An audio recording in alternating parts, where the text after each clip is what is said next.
အားလုံးပဲမင်္ဂလာပါပိုးတကူတည်းနဲ့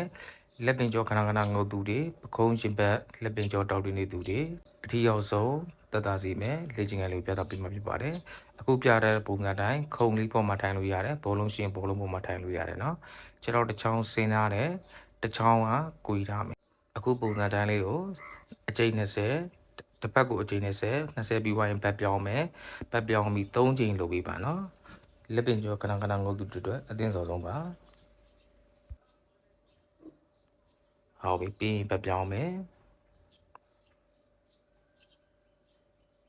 လှုပ်တဲ့အချိန်မှာခန္ဓာကိုယ်ကြီးကိုမချုပ်ထားနဲ့တက်တော့တက်တာပဲရှိနေမယ်အသက်ကိုလည်းမအောင်ထားနဲ့အသက်ကိုပုံမှန်ရှူသွင်းရှူထိုးလုပ်နေမယ်ဆွဲတဲ့လက်ကအနောက်လက်ပင်ကျော်ကြီးပေါအောင်ဆွဲမယ်နော်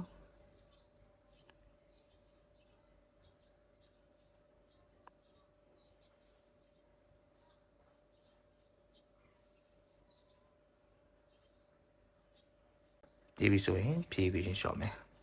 အားလုံးပဲလက်ပတ်လေးကြည့်ကြည့်ပါတို့လေးပါကျေးဇူးတင်ပါတယ်ကိုစိတ်နှပြချမ်းသာကြပါစေတတာ